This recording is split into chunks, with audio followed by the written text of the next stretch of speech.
नमस्कार मुलांनो. आज आपण इयत्ता 5वीचा शिष्यवृत्ती परीक्षेचा मे 2021 चा मराठी या विषयाचा पेपर सोडवणार आहोत. तर मराठी या विषयाचे एकूण 25 प्रश्न असतात आणि प्रत्येक प्रश्नाला 2 गुण असतात. म्हणजे 50 मार्काचा हा पेपर असतो. एकूण जो पेपरचा कालावधी आहे तो आहे 1.5 तासाचा. त्यामुळे तुम्ही कमीत कमी वेळेमध्ये तुम्ही जर मराठीचा पेपर सोडवलात, तर तुम्हाला गणित या विषयाचा पेपर सोडवण्यासाठी जास्त वेळ उपलब्ध होईल. त्यामुळे तुम्ही पेपर व्यवस्थित वाचून, व्यवस्थित पर्याय निवडून ते त्याला गोल व्यवस्थित करायचंय. आता बघा पहिलं जो आहे, पहिला उतारा दिलेला आहे. तो उतारा आपल्याला काळजीपूर्वक वाचायचा आहे. डॉल्फिन हा खोल समुद्रात राहणारा मासा आहे. त्याची लांबी सुमारे 10 फूट असते. त्याचे तोंड पक्ष्याच्या चोचीसारखे असते. त्याचा पोहण्याचा वेग ताशी सरासरी 30 मैल असतो. काही वेळा तर ते ताशी 40 ते 60 मैल वेगाने पोहतात. डॉल्फिन मासा इतर माशांसारखा अंडी घालत नाही, तर तो सस्तन प्राणी आहे. माशांप्रमाणे त्याला कल्लेही नसतात. श्वास घेण्यासाठी मधून-मधून त्याला पाण्याबाहेर यावे लागते. डॉल्फिन विभिन्न प्रकारचे 32 आवाज काढतो. डॉल्फिन माणसासारखा मोठ्या-मोठ्याने हसू शकतो, ओरडूही शकतो. शिकारीचा पाठलाग करताना तो गुरगुरतो आणि शिकार पकडल्याच्या आनंदाच्या भरात तो म्याव असा आवाज काढतो. शत्रूला घाबरवण्यासाठी तो उच्च स्वरात ओरडतो. डॉल्फिन माशाचे श्रवणेंद्रिय फारच तीक्ष्ण असते. आपल्या दूरच्या प्रवासात हे मासे एकमेकांशी एका विशिष्ट प्रकारच्या ध्वनी लहरींनी संपर्क साधतात. आता डॉल्फिन या माशाविषयी ही माहिती सगळी इथे दिलेली आहे.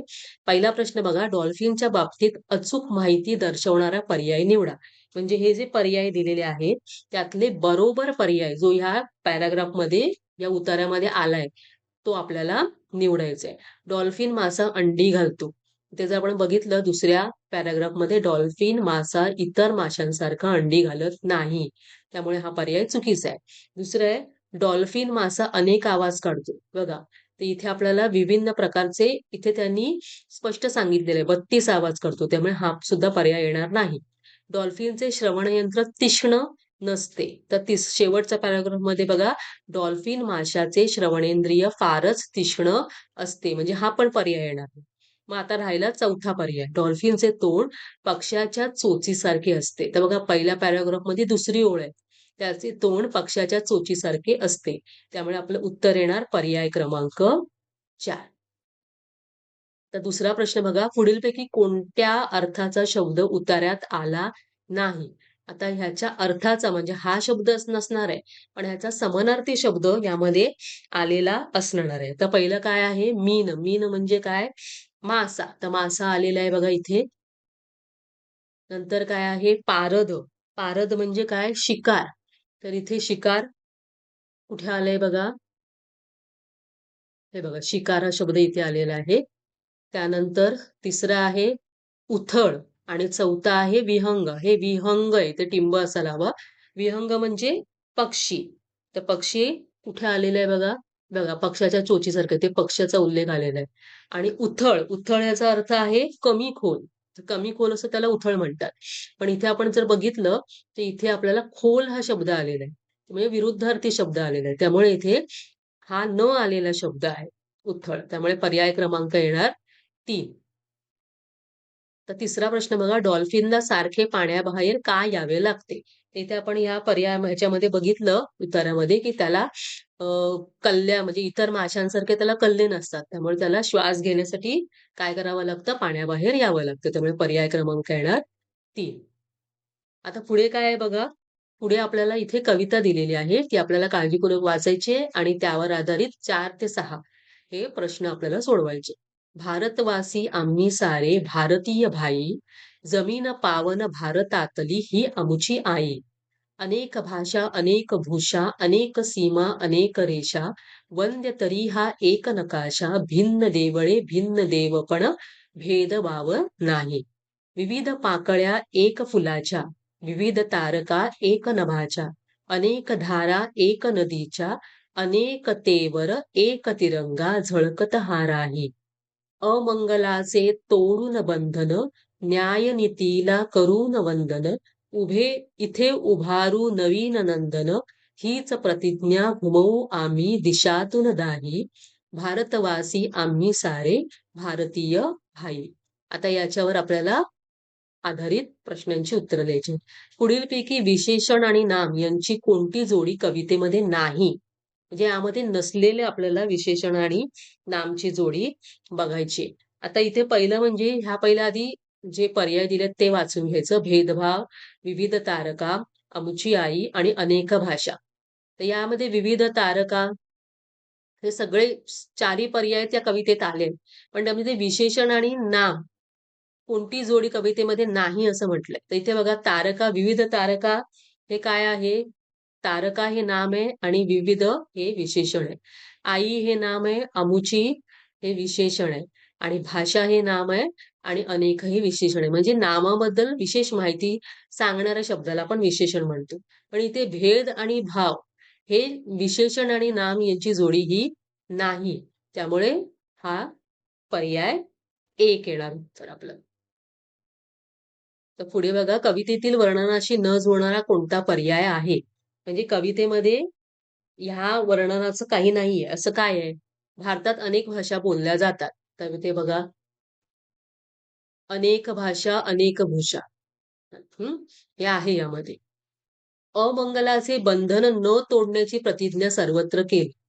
अमंगलाचे बंधन न तोडण्याची प्रतिज्ञा सर्वत्र केली. बघा आता इथे काय लिहिलंय? अमंगलाचे तोडून बंधन. न तोडून म्हटलेलं नाहीये. तर तोडून म्हणजे इथे आपल्याला उत्तर मिळालेलं आहे. ते आहे पर्याय क्रमांक 2. पुढे बघा 6. पुढीलपैकी कोणत्या शब्दाचा समान अर्थाचा शब्द कवितेत आला आहे? आता वेगळा. इथे काय आहे? पहिला आहे पण. पण म्हणजे काय? तर प्रतिज्ञा. बघूया इथे आलाय का?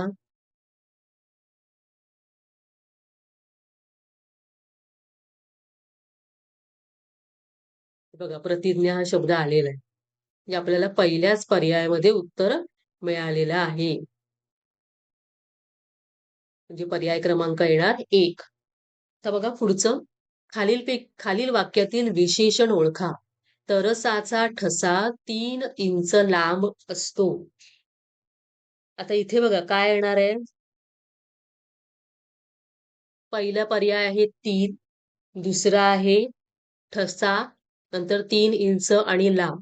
तर 3 हे काय आहे? हे संख्यावाचक विशेषण आहे. त्यामुळे हे तर येऊ शकतं. आणि दुसरं म्हणजे लांब. हे लांब हे गुणवाचक विशेषण आहे. त्यामुळे ही 2 विशेषण आहे त्याच्यामध्ये. हे पर्याय क्रमांक 1 आणि पर्याय क्रमांक 4. पुढे बघा 8वा. पुढील वाक्यातील नाम नसलेला कोणता शब्द पर्यायात आला आहे? मुंगी हा समाजप्रिय कीटक वसाहत करून राहतो. नाम नसलेला कोणता शब्द पर्यायात आला आहे? नाम नसलेला म्हणजे काय? तर इथे जर आपण बघितलं मुंगी हे नाम आहे, कीटक हे नाम आहे, वसाहत हे सुद्धा नाम आहे. पण समाजप्रिय हे काय आहे? विशेषण आहे. त्यामुळे हा नाम नसलेला शब्द आहे म्हणून पर्याय क्रमांक येणार 4. पुढचं बघा वाक्यात असलेले विरामचिन्ह दर्शवणारा पर्याय निवडा. तर इथे विरामचिन्ह कुठलं आलेलं आहे? एक तर हे आलेलं आहे आणि दुसरं म्हणजे पूर्णविराम. तर इथे जर बघितलं आपल्याला तर पूर्णविराम नाहीये. तर मग हे आहे ते काय आहे? ते आहे संयोग चिन्ह. त्यामुळे इथे पर्याय क्रमांक येणार 1. पुढीलपैकी निश्चितपणे नपुसकलिंगी नामाचा पर्याय निवडा. निश्चितपणे नपुसकलिंगी म्हणजे काय? तर ते नपुसकलिंगीच येतं. दुसरं इतर काही येत नाही. तर काय येणार आहे? ते बघा आसूड. तर इथे हे काय आहे? पुल्लिंगी आहे. खोंडे. तर तो खोंडे, खोंड, तो खोंड म्हणजे हे पण पुल्लिंगी आहे. त्यानंतर गोंडे, तो गोंड हे पण पुल्लिंगी आहे. तर शेवटचं जे आहे ते आहे वशिंडे. तर ते वशिंडे येतं म्हणजे हे नपुसकलिंगी आहे. म्हणून याचं उत्तर येणार पर्याय क्रमांक 4. पुढीलपैकी एकवचन अनेक वचनाची अयोग्य जोडी असलेला पर्याय कोणता? तर एक वचन आणि अनेक वचन आपल्याला बघायचं आहे. तर ते बघा कौल, कौले बरोबर आहे. पातळ, पातळे बरोबर आहे. शिंग, शिंगे बरोबर आहे. पण डोकं, डोके आलेलं आहे. तर डोक्याचं अनेक वचन काय येतं? डोकी येतं. त्यामुळे इथे अयोग्य जोडी आहे पर्याय क्रमांक 4.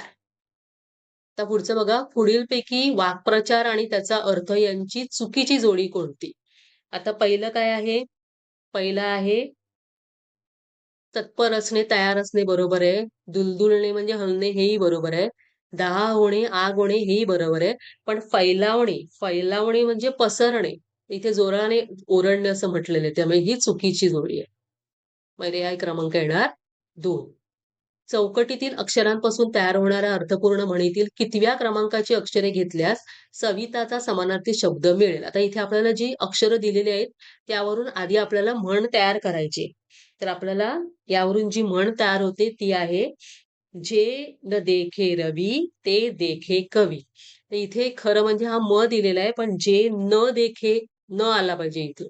तर जे न देखे रवी ते देखे कवी असा काय होते ही म्हण तयार होते. तर यामध्ये कितव्या क्रमांकाची अक्षरे घेतल्यास सविताचा समानार्थी? आता सविताचा पहिलं म्हणजे समानार्थी शब्द कुठला? तर सविता कोणाला समानार्थी आहे? तर सूर्याला. तर सूर्य तर इथे सू कुठे दिसत नाहीये. तर दुसरा काय शब्द येणार? रवी. तर जे न देखे कवी ते देखे रवी. तर मग रवी हे कुठे येते? तर बघा, जे न देखे 1, 2, 3, 4, 5वं अक्षर येतं रवी. र आणि अ, 5वं आणि 6वं रवी येतं. पण 5, 6 हा पर्याय इथे नाहीये. मग 5 आणि 6, 7, 8, 9, 10, 11 शेवटचं जे अक्षर आहे ते वी येतंय. त्यामुळे 11वं अक्षर वी येते. म्हणजे इथे पर्याय क्रमांक येणार 2. 5वे आणि 11वे. पुढे बघा 14 ते 16 साठी सूचना. पुढील वाक्याचा एक सुसंगत परिच्छेद तयार होण्यासाठी योग्य उत्तरांचे पर्याय निवडा. म्हणजे आपल्याला इथे जे रिकामी जागा आहे तिथे काय योग्य येऊ शकेल ते आपल्याला शोधायचं. आज सारसबाग मुलांनी डॅश होती. आज सारसबाग मुलांनी काय येणार? आनंदी होती, खेळत होती, दुःखी होती. तर काय येणार? बाग आहे ती. बाग काय असणार? गजबजलेली असणार मुलांमुळे. तर इथे पर्याय क्रमांक येणार 4. 15वा प्रश्न. निमित्त होणे. निमित्त होते कशाचे? सारसबाग फुललेली होती सगळ्या मुलांनी. तर मग काय निमित्त असणार आहे? तर बालमेळाव्याचे. मुलं सगळी जमा झालेली कशासाठी? बालमेळाव्यासाठी. 16वा आहे बालदिनाचे औचित्य साधून. बघा ह्याचं उत्तर या प्रश्नामध्ये आहे. 15व्याचं उत्तर या प्रश्नामध्ये. म्हणजे आपण जर तुम्हाला जर कळत नसेल की काय नक्की यातलं येईल तर पुढचा प्रश्न वाचायचा. बालदिनाचे औचित्य साधून मुलांनी आज डॅश करण्याचे ठरवले. तर मुलं काय करणार? रडगाणे, धमाल, त्रास, अभ्यास. तर काय बालदिन आहे म्हणजे धमाल करणार. त्यामुळे पर्याय क्रमांक येणार 2. आता 17वं बघा. खाली दिलेल्या वाक्यातील चुकीचा भाग असलेला पर्याय ओळखा. आता इथे वाक्य आहे त्याचे भाग केलेले आहेत. 1, 2, 3 आणि 4. आई म्हणाली, "अगं दीपा, तुझं कुणाशी बिनसलंय का?" त्यामध्ये पहिल्या भागामध्ये काय आहे? आई म्हणाली. दुसऱ्या भागात काय आहे? अगं दीपा. तिसऱ्या भागात आहे तुझं कुणाशी आणि चौथ्या भागात आहे बिनसलंय का?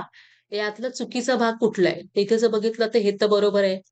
दुसऱ्या भागामध्ये अगं दीपा जो आहे त्या अ वर टिंब असायला हवा. तो नाहीये.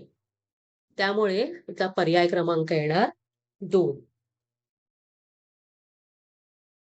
2 नाही, 2 नाही. 3 ला ब आहे ना हा पर्याय. त्यामुळे पर्याय क्रमांक येणार 3. पुढचं बघा 18वं. पुढीलपैकी समानार्थी शब्दाची अचूक जोडी असलेला पर्याय ओळखा. अचूक म्हणजे बरोबर. बरोबर जोडी असणारा पर्याय शोधायचा आपल्याला. धूम, पत्ता, धनी, श्रीमंती, उत्तुंग, उत्सुक, समर्थन, खंबीर. आता इथे धनी, श्रीमंती हा चुकीचा आहे. उत्तुंग, उत्सुक हा पण पर्याय चुकीचा आहे. समर्थन, खंबीर हा सुद्धा पर्याय चुकीचा आहे. तर बरोबर पर्याय कुठला आहे? धूम, पत्ता. निरुत्साह या शब्दाचा विरुद्धार्थी शब्द पर्यायातून निवडा. निरुत्साह म्हणजे उत्साह नसणे. त्याचा खरा जो विरुद्धार्थी शब्द आहे तो आहे उत्साह. तर उत्साह तर इथे आलेला नाहीये. पण त्याचा समानार्थी शब्द आपल्याला शोधायचा आहे उत्साहाचा. तर कंटाळा तर नाही येणार. थकवा पण नाही येणार. आनंद येणार का? तर नाही. मग काय येणार? हुरूप. उत्साह म्हणजे हुरूप.